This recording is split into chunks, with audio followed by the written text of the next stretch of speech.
예, 여러분 반갑습니다. 논문 작성 및 발표 8주차 세 번째 시간을 시작하도록 하겠습니다. 지난 시간에 이어서 이제 발표를 하는 데 있어서 상황을 이제 한번 고려하는 데 있어서 초점을 맞춰서 한번 해보기를 수업을 진행하도록 하겠습니다. 이 상황을 볼 적에 우리가 근본적인 목적을 분명히 해야 된다. 그 발표가 벌어질 상황을 생각하면서 그래서 그것을 분명히 목적 예를 들어서 볼 건데요. 어떠한 상황들인가에 따라서 근본적인 목적이 분명히 나오게 되죠. 그 다음에 우리가 많이 참여한 학술대 발표에서 어떻게 해요? 대화의 장이 잘 마련됩니다. 특히 우리 같은 경우는 포스트 발표를 많이 하게 되죠. 거기 가서는 정말로 자연스럽게 자유스럽게 이렇게 대화의 장이 마련되어지는 것 같습니다. 예를 들어서 옛날에 제가 한 20년 전에요. 구두 발표를 많이 다닐 적에 그때는 구두 발표장에서도 대화의 장이 많이 마련됐어요. 근데 요즘은 좀 형식적으로 많이 흘러가는 것 같습니다. 근데 포스트 발표에서는 전혀 이런 게 없죠. 아주 프리하게 그죠? 대화의 장이 마련된다. 그래서 그 다음에 연애석 연설 우리가 학교 가보셨죠? 연애석 연설 그 단체를 격려하고 칭찬하는 그죠? 회장이나 전임 회장이나 이런 분들 공문이 오셔가지고 이런 거 많이 하죠. 그 다음에요 이 상황이 취임하는 상황이다. 뒤에 나오는데 예제가 그 기관의 지적 수준에 맞는 비전을 제시한다. 내가 취임을 해서 앞으로 여기에 장으로서 어떻게 해나갈 건가 이런 거에 대해서 충분히 비전을 제시하는 게 중요하다. 그 다음에 발표에 대해서 모든 것을 다 보여주려 하면 안 된다. 그죠? 제한된 시간과 어떤 장소와 상황이 있기 때문에 모든 것을 다 보여줄 수 없다. 그 다음에 산업체 시찰 같은 경우는요 간단하게 계획해야 한다. 그때 어떤 발표하는 그런 것들은요 아주 간단하게 시찰 갔는데 그죠? 그거에 대해서는 아주 간단하게 발표해야 되겠죠. 한번 이런 것들을 생각하면서 우리가 한번 보여줍니다. 학술대 발표가 이런 상황이죠, 그죠? 그래서 대화의 장이 마련돼가지고 이분이 발표하면은 좌장이라는 분이 계셔가지고요 그 대화들을 이끌어가고 중계를 해주는 이런 역할을 하죠, 그죠? 그 다음에 연회석 우리가 발표를 마치게 되면은 이런 어떤 연회석을 하는데 그 안에서 우리가 이렇게 격려를 하고 시상을 하고 이럴 적에 아주 간단하게 그죠? 해줘야 된다. 그래서 그 단체를 격려하고 칭찬하는데 많은 부분을 함으로 해서 그 연회석을 그 분위기를 띄울 수 있는. 그 다음에요 아까 나왔는데 취임 연설 우리 노무현 대통령 취임하셨는데 그 기관의 지적 수준에 맞게 우리가 예를 들어서 대통령으로서라든지 아니면 국회의장으로서라든지 아니 부산시장으로서 어떤 그 기관의 어떤 수준에 맞는 그러한 연설문을 발표문을 제시해야 된다는 거죠. 대통령 취임식 같은 경우는 여러분 한번 다시 한번 유튜브나 이런 데 가서 들어보시기 바랍니다. 어떤 내용을 포함하고 있는가. 그 다음에 산업시찰에 가서는요 이게 간단하게 이분들이 이 회중이 설명할 때 이게 엄청나게 장하게 설명하면 안 됩니다. 그래서 저도 르노 삼성 자동차도 가보고 LG 디스플레이도 가보고 여러 군데 가봤는데요 굉장히 훈련이 잘 돼 있어요. 그래서 간단하고 아주 계획적으로 이렇게 발표를 하더라고요. 그리고 여러 매체들과 어떤 그런 것 얘들과 어떤 그런 것들을 많이 보여주면서 그죠? 그 다음에 발표 상황에 있어서 우리가 두 번째로 생각해야 되는 게 산업체 방문 발표는요 제안하는 상황의 특수성을 강조해야 되죠. 그죠? 우리가 자동차 예를 들어서 생산업체를 방문했다. 그러면은 자동차의 변형을 해왔던 그런 것들에 포커싱을 맞춘다든지요. 아니면은 최진형으로 지금 개발하고 있는 자동차에 포커싱을 맞춘다든지 해가지고 제안하는 그 상황의 특수성을 굉장히 강조해야 된다는 거죠. 그렇죠? 예를 들어서 요즘 가보면은 이제 자동차 가보면은 전기 자동차라든지 그죠? 그런 것들에 굉장히 포커싱을 맞춰서 어떤 특별한 섹션도 만들어놨어요. 그 다음에 산학협동 연구제안서 발표는 핵심에 초점을 맞춰야 됩니다. 이거 저도 여러 번 가봤었는데요. 그 평가자들이 정말로 우리 이 제안서에서 뭘 하기를 원하는 걸 확실하게 알게 해줘야 돼요. 그게 성패가 달려있거든요. 여기 참 어렵습니다. 그렇기 때문에 우리가 리허설이라는 걸 충분히 해보고 가는데요. 그때는 정말 평가자가 됐다는 생각을 가지고 막 정말로 난상 토론이 이루어집니다. 그럴 때 이 우리의 발표 자료가 조금씩 업그레이드 된다는 걸 느끼겠더라고요. 그래서 그 발표하는 핵심에 초점을 맞출 수 있도록 굉장히 노력을 기울여야 됩니다. 안 그러면은 그 과제 제안서가 참 진짜 이렇게 통과되기가 쉽지가 않아요. 그 다음에 제가 이런 거 생각 많이 하는데요. 와, 정말 이거 진짜 고민 많이 하거든요. 강의를 할 적에 여러분에게 어떻게 하면 학습에 대한 동기부여를 줄까? 그죠? 그래서 안 졸고 좀 보았으면 볼 수 있게끔 어떻게 하면 할 수 있을까라든지. 그래서 아이 컨택도 엄청나게 하고요. 그 다음에 여기 서면은 잘 보이는 충분히 인식을 시켜주면서 스마트폰을 못 만지게 한다든지. 그 다음에 졸지 못하도록 계속 저는 이제 막 조금 인위적이지만 노력을 하는 거죠. 그 다음에 이거는 제가 진짜 좀 그래도 열심히 하는 것 같아요. 이해력 정지. 그래서 뭐 실험을 보여준다든지 아니면 그림을 많이 그려보면서 한다든지 식을 유도하는 데 있어서도 단계를 건너뛰지 않고 꼼꼼하게 전개를 도와준다든지 그죠? 그런 부분에서 제가 집중을 하는 것 같습니다. 그 다음에요, 과제 보고는 결과물의 효용 가치를 중시해야 됩니다. 그래서 사실은 그렇게 하고 싶지만 때로는 하기 힘들 때가 있는데요. 여러분 논문 작성일 발표를 했다. 그러면은 적어도 여러분 과제 보고, 그러니까 여러분들이 지금 논문 작성해서 낼 건데요. 논문의 완성도를 좀 볼 겁니다. 효용 가치. 과연 이걸 학술제 투구할 수 있을 정도인가? 어느 정도 레벨에 투여할 수 있을까? 저도 의문점이 가거든요. 그래서 여러분들이 이 효용 가치에 대해서도 분명히 생각하면서 발표를 해야 됩니다. 준비를 해야 됩니다. 그 다음에요, 부서별 모임에서의 발표는요, 이전 것에 대한 새 것을 전무한다. 깡그리 무시하고 하는 게 아니라 이전 것에 가급적이면 해왔던 것들을 자꾸 함으로 해서 우리가 이 발표를 더욱더 효과적으로 진행할 수 있다. 그래서 산업체 방문을 발표할 때 여기 보면은 뭐 한국 경희대학교 웰컴 투 더 뭐 푸지스 이렇게 나네요, 그죠? 그다음에 산업체 방문을 발표해서 이렇게 발표하는데 제안하는 사항의 특수성을 강조한다. 우리가 이 제안한 것에 대한 그것들을 굉장히 스페시픽 줄여가지고 그 특수성을 고려해서 우리가 발표해야 된다는 거죠. 그 다음에요, 산학협동 연구제안서 발표 같은 경우는 저도 해봤는데 이런 분위기보다 더 딱딱합니다. 가보면은 여기에 빔 프로젝트 설명해놓고요, 이렇게 둘러앉게 돼 있고 중요한 저쪽에 보면은 그 좌장에 앉아 계세요. 그 회의를 주도하시거든요. 그래서 핵심에 초점을 맞추기 위해서 우리는 파워포인트를 준비해 가서 아주 거기에 정말로 막 온 힘을 다 쏟아야 되죠. 그리고 발표하러 들어가는 그룹들이 요쪽 이렇게 앉아 있어요. 그래서 어떤 파트에 대해서는 다른 분이 더 정확하게 설명해 줄 수 있습니다. 그러면 해라 그러면 그 사람이 일어나서 하고, 그래서 많으면 5명까지 들어가고요. 작으면 3명 정도 가서 적어도 몇 억을 따오려면은 그런 과제 제안팀이 들어갑니다. 그래서 참 저도 한때는 되게 많이 다녔었는데요. 그 다음에 강의실, 전형적인 강의실이죠, 그죠? 그래서 이렇게 되는데 학습에 대한 동기부여, 이해력 정진에 좋은 사람이 한 명도 없는 것 같은데요. 그렇게 되게끔 발표했다. 그 다음에 뭐 과제 보고 똑같습니다. 과제 보고는요, 아까 제가 말씀드린 게 과제 보고 비슷한데 학업협력 제안서하고 약간 차이는 뭐냐면요, 이 과제 보고 이런 형태는 정부에 가서 우리 과제 보고 하지. 아까 산학협력은 회사에 가서 그 관심 있는 그룹들과 이제 제안도 하고 서로 토론도 하는 그런 분위기고, 여기는요 질의응답하는 겁니다. 살벌합니다.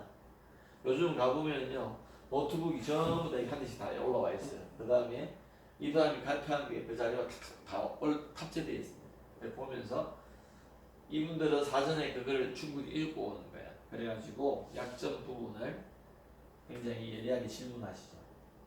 그것들을 얼마나 지혜롭고 그 다음에 명확하게 좀 그 다음에 구체적으로 잘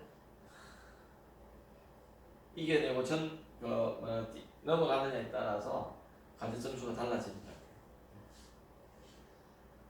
그 다음에 부서별 모임을 일어났네요. 이게 누굽니까? 올림픽 축구팀일까요? 아니면 이렇게 모임을 갖는 거. 그때 이 사람이 이제 어떤 발표를 해가지고 자 완전 생땅파는 걸 한 게 아니라 너 이때까지 이렇게 해왔지? 근데 우리 이렇게 이런 시점에서 이걸 접목해서 다시 한번 해보자. 뭐 이런 식으로 제안할 수 있다는 거죠. 그래서 여러분들이 드디어 이제 책에 나온 9장 슬라이드 발표와 청중 분석 이 부분에 대해서 우리가 거의 다 마쳤습니다. 그래서 우리 다음으로는 이러한 발표를 어떻게 이제 구체적으로 준비할 건가에 대해서 우리가 공부하는 그런 시간을 가질 건데요.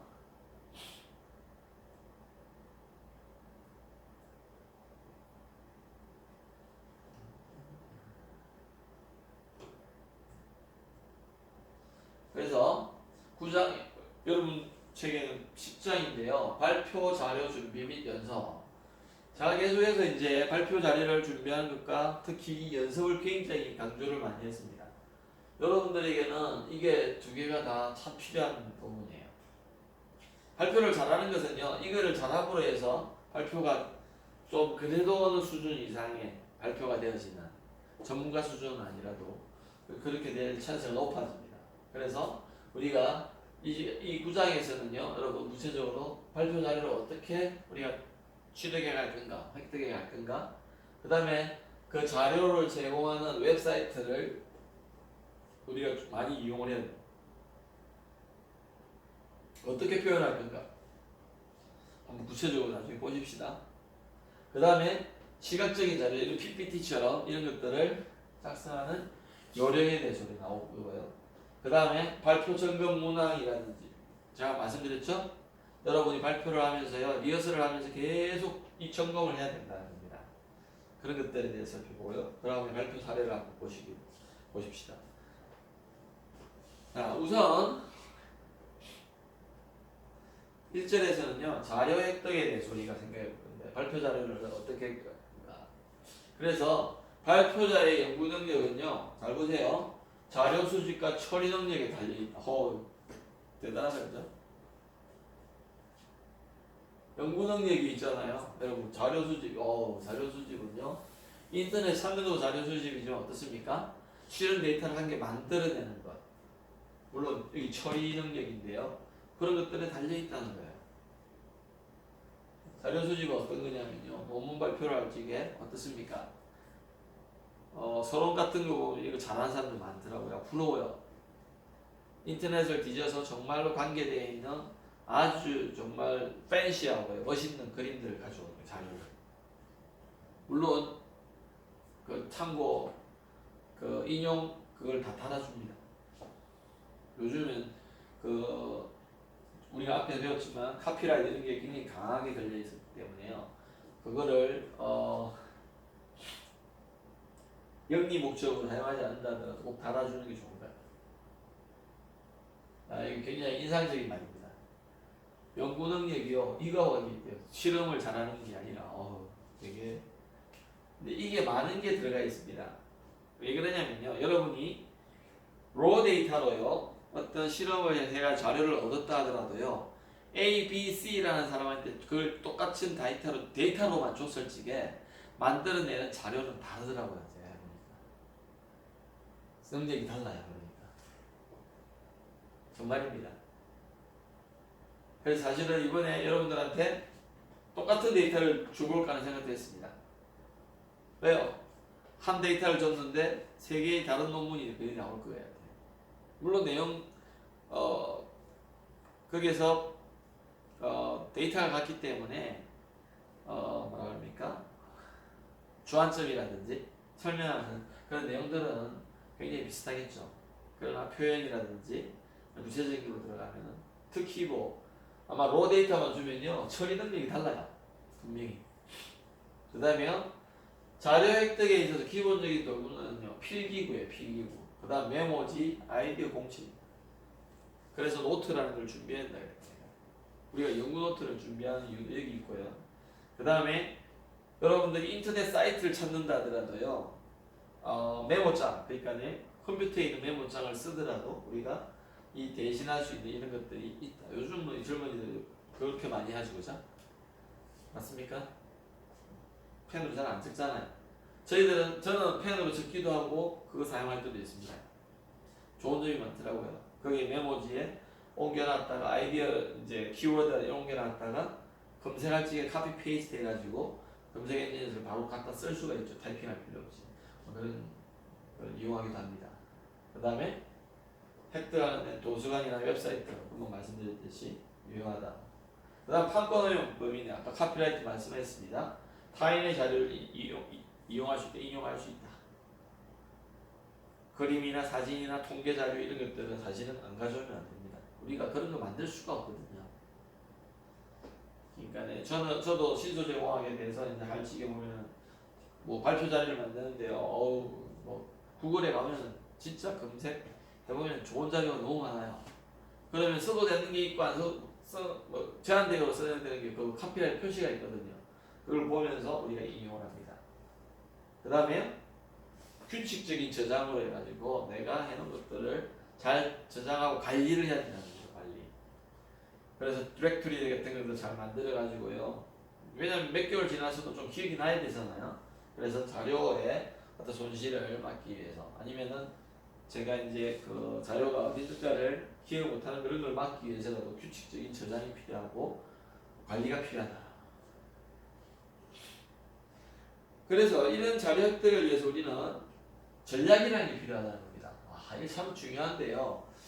이게 여러분 제가 같은 경우에 여러분 나이 때는 이런 것들이 뭐 별로 전략이 그렇게 필요가 하지 않았습니다. 많이. 왜? 어떤 그것을 이용할 수 있는 매체라든지요. 뭐 이런 것들이 제한적이었어요. 굉장히. 무조건 자료 찾으려다 어디가 도서관 갔었어요. 그냥. 도서관에 가서 정보 열람실 가가지고 자기가 색인을 보면서 찾는 수밖에 없습니다. 그러니까 도서관 사설을 잘 알아둠으로 해가지고 효율적으로 찾는 그러한 혜택도 볼 수 있었는데요. 요즘은 그럴 필요가 전혀 없죠. 저도 뭐 도서관에 거의 안 갑니다. 왜요? 이런 게 너무 발달되어 있어가지고요. 그래서 전략을 생각하지 않을 수가 없다. 자, 보십시다. 참 너무나 심플한 이야기지만요. 여러분 이걸 생각을 해야 돼요. 내가 진짜 어떤 정보 원하는가?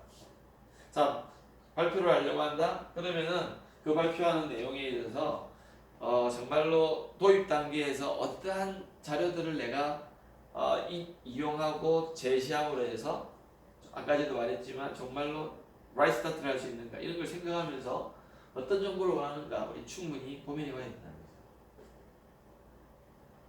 그러면은 배경이 되는 정보죠. 말씀드렸죠.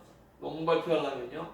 이 논문을 진행하게 된 연구를 진행하게 된 그 배경이 뭐냐는데 거기에 대한 충분한 정보, 참고 문헌들과 어떤 인용할 수 있는 그런 것들을 우리는 당연히 가져와야 되겠죠. 그 다음에 현재 상황을 어떤가? 이게 다 인트로덕션에 들어가는 거죠. 깊이 있고 자세한 정보가 필요합니다. 너무 길 때는 참고문을 당연히 몇 개를 제시해야 되겠죠. 그 다음에 지역적인 뭐 아까 계속해서 지역적인 게 나오는데 그 적용하는 예가 들어간다든지 그 다음에 지원하는 자료 다른 사람이 어떤 걸 통해서 이런 비슷한 내용이나 어떤 결론들을 얻었다 그런 것들을 사례로 증거로 이렇게 제시해주면 좋겠다. 그래서 그러한 걸 생각하면서 우리는 자료 획득을 해야 된다는 것이죠. 그 다음에요 두 번째 전략으로서 어떤 자료를 이용할 것인가 어떤 자료를 그래서 이 정보를 주는 어떤 그 자료를 말하는 겁니다. 백과사전이나 사전 같은 거 제너럴하게 이용할 수 있고요. 영감이나 연보 이런 거 도감, 지도 이런 거 정기 간행물, 서적, 정부 간행물 요즘 많이 하는 게 이런 두 개 떨어져. 정부 간행물 많은 정보를 가지고 있습니다. 그 다음에 전산화된 데이터베이스, 빅데이터 시대에는 정말로 더 많은 데이터베이스를 이용해 가지고 정보를 통계 자료 뭐 이런 것들은 확실하게 넣을 수 있는 것 같습니다. 그 다음에요. 세 번째로 어떤 도구를 사용해서 할 건가 정보를 얻는 데 있어서 옛날에 많이 했던 게 카탈로그입니다. 옛날에 제가 이것들은 이용해봤는데요. 그 다음에 온라인 단말기 이건 옛날에 이용했던 거예요. 지금 이용 그냥 안 합니다. 저는 이거 이용했던 세대예요. 그 다음 신문 세계인이라든지 전기 가맹물 세계 이것들은 지금 다 되고 있는데요. 온라인으로 다 되고 있죠. 그죠? 온라인으로. 전기 가맹물 세계 구글에 들어가서 여러분 인터넷이라든지 이런 것들 다 하잖아요. 검색 백인. 그래서 이런 것들을 하죠. 그 다음에요. 정보의 출처를 찾기 위해서 정보의 출처를 우리가 어떻게 해야 되느냐. 그래서 정보별 최적의 출처 사이트를 출처 그런 소스를 우리가 생각해 볼 수 있고요. 인터넷 자원 출처나 인터넷 자원 평가라든지 그다음 지원 자료 사용법이나 자료의 평가, 자료 출처의 평가 이런 것들을 생각하면서 해야 된다는 겁니다. 뭐요? 정보의 출처를 찾기 위해서. 그래서 이 정보가 어떻게 신뢰성이 있고 그런 게 있는가를 우리가 해줘야 되는데요. 자, 정보의 최적 출처의 면에 있어서는 최적적인 아주 적합한 이런 것들 생각할 수 있죠. 일반 백과사전이나 주제별 백과사전, 전문사전 이런 것들은 막 완전히 검증되고 검증된 정보만 지원하는 거예요. 수십 년 동안 그죠? 맞습니까? 요즘 이런 브리타니카 백과사전 집에 없죠, 그죠? 저는 집에 다 있었어요. 근데 요즘 이런 거 안 보잖아요. 왜? 인터넷에 들어가면은 이게 다 올라와 있잖아요, 그죠? 그러니까 결국은 책으로 안 볼 뿐이지 이것들을 우리는 사용합니다. 저도 사용할 때 가끔 사용했었어요. 이거 이런 전문사전 같은 거 이런 것들은 사용해 온 것 같습니다. 그 다음에 정보 접근의 최적적인 출처에 있어서는요. 이거 한번 보십시다. 전기 간행물 세계 인쇄물이나 온라인 같은 거 요즘 제가 온라인 많이 한다고 했죠. 이것도 마찬가지인 거예요. 전부 이제는 거의 인쇄물은 저도 예를 들자면은 전기 간행물을요. 수년 전까지는 꽤 받아봤습니다. 그래서 제 책 오지감 있죠. 근데 안 봐요. 왜? 온라인으로 치면은 빠른데요. 드디어 뭐 스마트폰으로 치면 다 볼 수 있잖아요. 그래서 대체적으로는 여러분 막 그냥 전체적인 출처는 온라인인데 요즘 그죠? 그 다음에 상세적인 정보의 최적 출처는 여러분 알아놓으면 좋습니다. 연감이나 연보 1년에 나오는 건데 상세하게 있잖아요. 관련된 그 부분에 대해서 굉장히 상세하게 되어 있습니다. 그래서 그것도 심지어 온라인에 다 있죠. 인터넷에. 도감미 지도 뭐 구글 지도 뭐 다 나와 있잖아요. 전기 모음집 그 다음에 인용서적 뭐 이런 거 전부 다 인터넷에 다 나와 있는데 이런 뭐 이분이 이제 책 저자가 부산되다 보니까 이렇게 매트릭이라 그래가지고요. 이렇게 이런 사이트에 들어가면은 전문 인터넷 사이트로서 뭔가 많이 얻을 수 있다. 제시해 놓은 것 같습니다. 그 다음에요.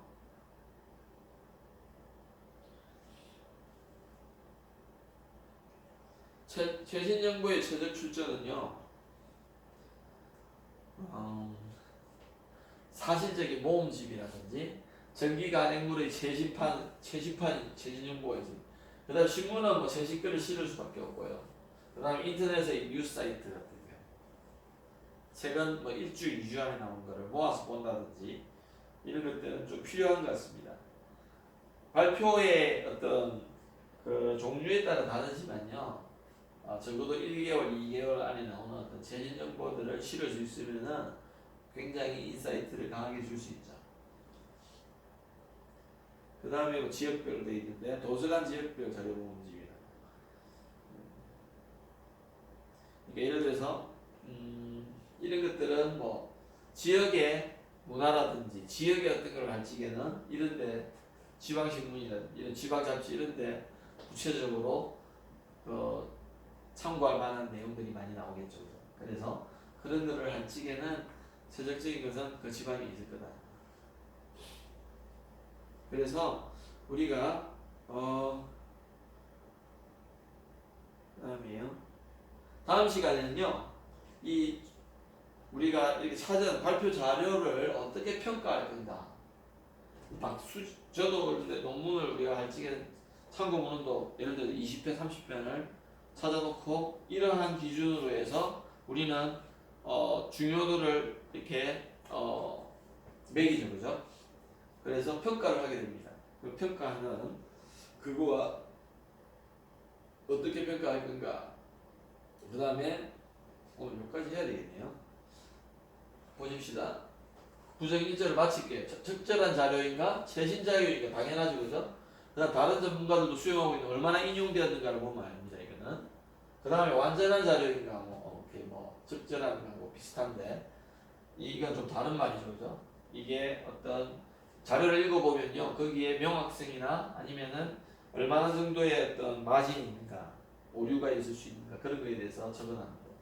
그 다음에 정보가 왜곡되어 있지 않은가 강조하기 위해서라든지, 과장하기 위해서라든지, 그거를 우리가 잘 평가를 해야 되겠다. 그 다음에 그런 굉장히 명료하게 잘 쓰여져 있는가, 우리가 문장을 따올 때라든지, 그죠? 그런 식의 어떤 그 사설이 갖고 있는 그 정보를 요약에 쓰더라도 명확하게 되어 있어야 되겠죠. 그 다음 정보인지 의견인지 이게 중요하죠. 정보는요 아주 객관적이라고 볼 수 있는데 의견은 다소 주관적인 면이 굉장히 강할 수 있습니다. 그래서 그것들을 평가해서 이용해야 된다는 거죠. 취사 선택을 할 때.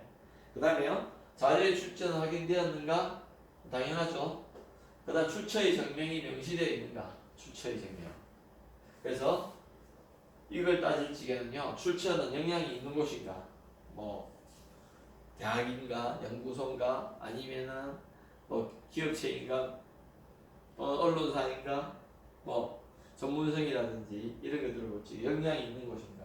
그 다음에 믿을만한가, 아주 공신력이 있는 집단에서 나온 것인지. 그 다음에요 편협적이지 않는가. 이게 참 중요합니다. 사회적인 문제에 있어서는 이게 굉장히 중요하죠, 그죠? 맞습니까? 그래서 우리가 이런 것들을 고려해가지고 자료 출처를 평가해야 된다. 평가해서 취사 선택을 해야 할 것이다. 그래서 오늘은 여기까지 하고요. 다음으로는 자료를 제공하는 웹사이트에 대해서 이게 굉장히 이제 조금 올드한 건데요. 우리가 보편적인 그런 내용들에 대해서 그냥 공부하는 차원에서 올드한 버전이지만 우리가 한번 생각해 보도록 하겠습니다. 오늘 여기까지 수업을 하도록 하고요. 8주째 강의를 마치도록 하겠습니다. 수고하셨습니다.